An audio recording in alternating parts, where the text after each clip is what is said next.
LymeOnline's Francesca Evans with the latest news and sport, plus the weather and what's on this weekend in the Lyme Regis area. Town councillors were left shocked when the Mayor of Lyme Regis this week announced he would be resigning from the council. Brian Larkham's announcement was made just before the election of Mayor for the coming year on Wednesday night and was swiftly followed by councillor Borden saying she would also step down. Councillor Larkham said it was the right time for him to round off his stint on the council and that he had personal and family reasons for stepping down. But he also called out councillors for their recent poor behaviour, saying this had been personally aimed at him, disrespectful and unacceptable. He later added that he was unable to forgive some of those who he felt had personally attacked him. Councillor Borden also condemned the council's appalling reputation and said the behaviour and intimidation shown by some members had ruined her life. Councillor Michaela Ellis was later elected the incoming Mayor of Lyme Regis and is now due to take up office in May with Cheryl Reynolds as her deputy. Councillors were split 6-6 when voting for the new Mayor, with the casting vote falling to Councillor Larkham. Despite initially voting against her, he gave his casting vote in favour of Councillor Ellis, saying that if he did not, he would have to remain in post, and he did not want this for the reasons he had already given. Councillors Larkham and Borden are expected to hand in their official letters of resignation to the town clerk following the mayor-making ceremony in May. Just a day after announcing she would stand down from the town council, Councillor Borden won the Lyme Regis and Charmouth seat on Dorset Council in Thursday's by-election. Representing the Green Party, she received 594 votes against Conservative Vicky Stockler's 359 and Independent Cheryl Reynolds' 320. Labour candidate David Hart polled 82 votes. The turnout was 32.86%. Belinda will succeed Conservative Daryl Turner, who gave Councillor Borden his public backing rather than the Tory candidate after resigning in February. Lyme filling station, village shop and post office has been spared from closure. After months of concern and campaigning in the village, Mark and Mel Holmes, who manage the business, have announced that the facility will remain open for many years to come. The announcement comes after they reportedly made a successful offer to buy the premises from owner Dave Osler.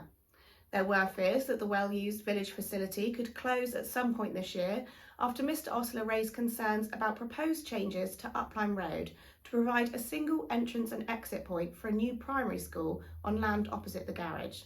He believed this could have posed a health and safety hazard for his petrol filling station due to increased traffic queuing outside and therefore make the entire business unviable in the long term. Mr and Mrs Holmes have not yet commented publicly on this matter. Local holiday cottage agency Lyme Bay Holidays has announced its acquisition by leading operator Sykes Holiday Cottages. The company will continue to operate as a sister agency to Sykes from its offices on Lyme Road in Lyme Regis. Lyme Bay Holidays is an award-winning family-run company which was established 40 years ago. The Matthews family have been managing the company for more than 20 years. The business manages more than 330 holiday homes throughout Dorset and Devon and employs 20 local people who will all remain in post. Sykes is one of the UK's best-known travel brands with more than 22,000 properties available to book across the UK, Ireland and in New Zealand. It has won the British Travel Award for Best Large Holiday Cottage Booking Company for 8 consecutive years. Fire crews were called to the same location in Lyme Regis twice within 3 days last weekend. Lyme Regis and Charmouth crews first attended a fire at a derelict building on Spittles Lane off Charmouth Road last Friday afternoon. They then received a call to a fire in the same location on Sunday morning where a large hay bale and surrounding grass was found alight. Vehicles from Lyme Regis and Bedminster attended this second incident. Dorset and Wiltshire Fire and Rescue Service has no information as to the cause of the fire, but said the police have not been involved. With a handful of fixtures left to play, the local football season crawls to a conclusion as Lyme Regis first team continue their run of good results and bid for a top 4 place in the Devon and Exeter League Premier Division, the highest standard in which the Seasiders have played in their 137 years of history.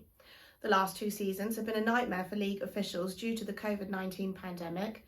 Last season was virtually put on hold with the Premier Division reduced to just 5 clubs. Lyme finished top of that reduced table and had hopes of challenging for honours this season in a new-look Premier Division with the East and West clubs amalgamated. But like many clubs, they struggled in the early part of the season with a number of games being postponed and some clubs folding and withdrawing from the local league. At one time, Lyme fielded 4 senior teams, a ladies' side, as well as a number of youth teams. But sadly, the club has struggled to field 3 teams this season and were forced to pull the Rovers' third 11 out of the Perry Street League. In recent weeks, however, the first team has put together a run of wins which sees them challenging for a top 4 place. That run continued on Saturday when the Seasiders completed the double over old adversaries Axminster Town, winning 2-0, their goals coming from the informed Fred Parsons and Joe Bond. Over at Up Lyme, the Swallows reserves team won their second semi-final place in the Perry Street League with a 6-2 victory over Farway Reserves. Charmouth will also be on cup duty over the Easter holiday when they compete in the Tommy Taberah final at Lyme Regis on Good Friday against Drimpton, a competition in which they have a good record. The 2 clubs are battling it out at the top of Division 3 in the Perry Street League, with Drimpton looking as though they will take the league title, having beaten Charmouth 5-3 on Saturday. The Robins, however, are still well placed for promotion. There is no fixture at the Davy Fort tomorrow, with Lyme first team given the afternoon off and the reserves travelling to Fennerton seconds. On Sunday, the club is staging a coaching clinic for its youth teams, followed by a reception for parents and volunteers. Local reforestation charity The Word Forest will give a talk to members of Lyme Regis U3A and guests at the Woodmead Halls today at 11 a.m. Tonight, the halls will play host to the annual town meeting of electors, where residents are invited to raise local issues with councillors, starting at 7 p.m. Meanwhile, the Marine Theatre will host former Bellowhead frontman John Roden and the Remnants for a night of folk music. On Saturday, Swim on Marine Parade will host a fundraiser for Ukraine with live music and proceeds from food and drink sales going to the Disasters Emergency Committee, starting at 7 p.m. The Nag's Head will host its weekly live music night from 9 p.m.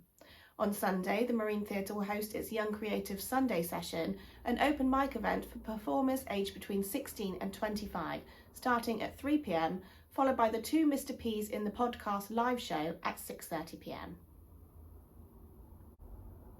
Light showers and a moderate breeze are forecast throughout the day today, but the weather is set to brighten up tomorrow with sunshine throughout and then more cloud cover on Sunday. Temperatures are expected to reach highs of 11 degrees. Thanks for watching LymeOnline's video news bulletins. You can stay up to date with all the latest local news throughout the week on our website, or follow us on Facebook, Twitter and Instagram for regular updates. In the meantime, have a great weekend.